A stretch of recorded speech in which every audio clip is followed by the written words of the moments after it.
Bonjour à tous, on se retrouve aujourd'hui, je voudrais vous parler en quelques minutes de la basilique Saint-Pierre. C'est quasiment un défi infaisable qu'on m'a donné parce que parler de la basilique, d'une basilique qui a autant d'histoire, qui est aussi grande, c'est compliqué en quelques instants. Mais je vais vous en donner quelques éléments pour que vous puissiez comprendre dans quoi vous allez rentrer. C'est l'église la plus grande du monde, en toute simplicité. Si vous regardez dans l'église, vous pourrez retrouver au centre les tailles des autres églises. La cathédrale Notre-Dame de Paris rentre entièrement dans la largeur de la basilique Saint-Pierre.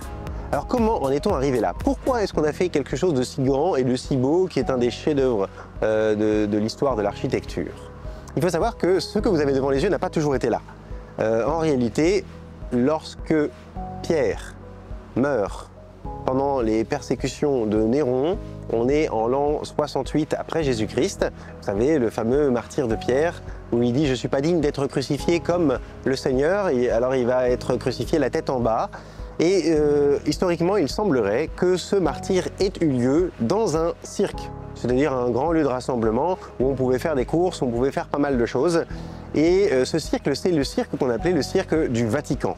Parce qu'il y avait une colline du Vatican et que les Romains sont quand même des gens très malins, pas toujours très fins mais souvent très malins, et quand ils construisent quelque chose avec des gradins, ils vont se servir de quelque chose qui existe déjà. Et donc ils ont collé à la colline un des deux gradins, ça a évité d'avoir à faire des fondations. Donc le long de la colline du Vatican, il y avait ce cirque avec au milieu un obélisque que vous retrouvez sur la place. Ce grand obélisque qui a été déplacé mais de peu de mètres, qui est l'obélisque d'origine du cirque du Vatican.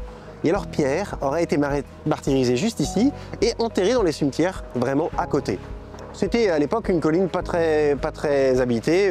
On disait même aux enfants, semble-t-il, que s'ils étaient pas sages, on les enverrait au Vatican. C'est-à-dire que cette colline était mal famée, il paraît qu'il y avait des serpents, donc c'était pas un lieu extraordinaire. Mais Constantin, l'empereur Constantin, qui en 313 va pousser à la signature de l'édit de Milan, c'est-à-dire ce texte qui autorise les différentes religions à vivre librement et qui va donc permettre aux chrétiens, une nouvelle jeune religion, avec ces nouveaux croyants, de pouvoir sortir un peu, de pouvoir se montrer, parce qu'avant c'était toujours une secte un petit peu mal vue.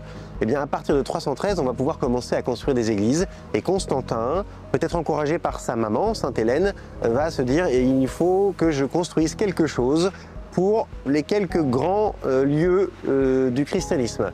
Et donc il va construire Saint-Paul-hors-les-Murs, mais il va surtout construire Saint-Pierre de Rome.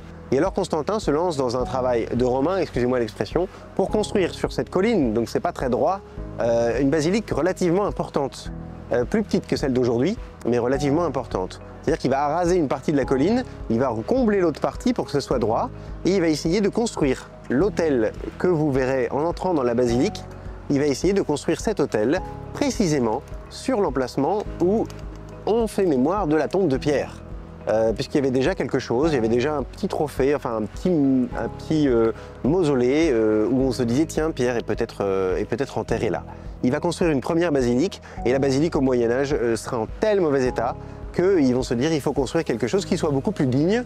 Et au XVe siècle, puis XVIe siècle, on va se mettre à construire cette magnifique basilique Saint-Pierre de Rome avec toutes les techniques de l'époque, les techniques les plus modernes, construire un dôme exceptionnellement grand, construire quelque chose qui soit digne de ce que voudrait être l'Église, c'est-à-dire quelque chose qui porte le message du Christ. Alors on va mettre tout ce qu'on a de plus beau, on va aller chercher les plus grands architectes, les plus grands peintres et les plus grands sculpteurs pour essayer de faire cette basilique et essayer d'en faire quelque chose d'harmonieux. Et vous verrez, en entrant dans la basilique, qu'elle est faite pour être harmonieuse.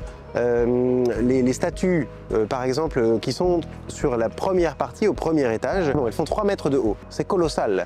Mais celles qui sont au-dessus, au registre supérieur, ont été étudiées pour faire 5 mètres, c'est-à-dire qu'elles soient beaucoup plus grandes pour que, mises l'une au-dessus des autres, elles aient l'impression, on ait l'impression qu'elles font la même taille. Donc, vous voyez que tout a été fait alors que c'est immense pour ne pas écraser le visiteur. Cette église, elle est effectivement très très grande parce qu'elle est appelée à accueillir le monde entier.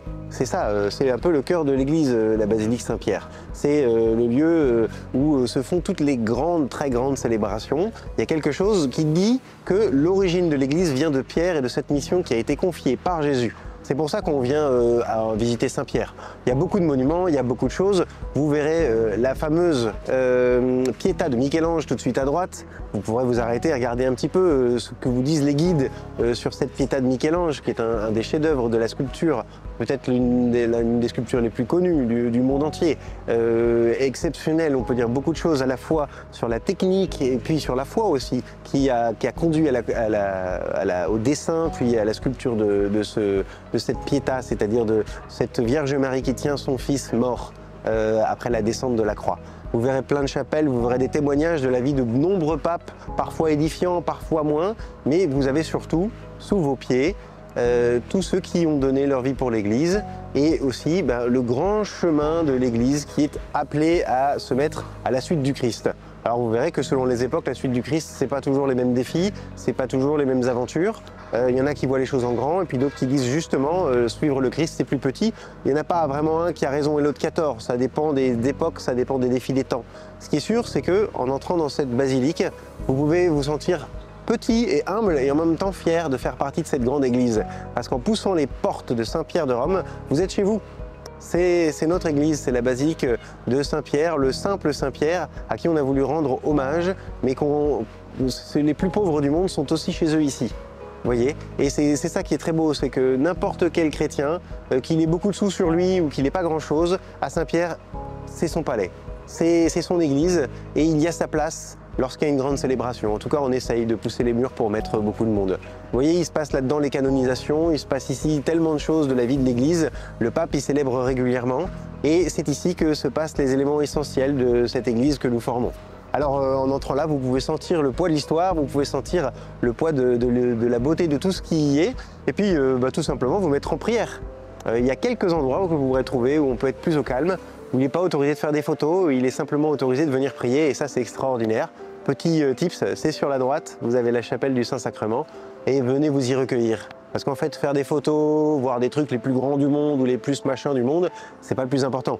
Ce qui compte vraiment, c'est qu'ici, on puisse se sentir en communion avec l'Église entière, en communion avec le pape, et qu'on puisse prier pour tous ceux qui ont des responsabilités dans l'Église. C'est pas toujours facile de porter des choses très très lourdes, de porter cette Église d'1 milliard et quelques de fidèles, avec tous les défis que ça correspond. Je crois que le pape, il a bien besoin de notre prière, ceux qui sont là pour l'assister aussi.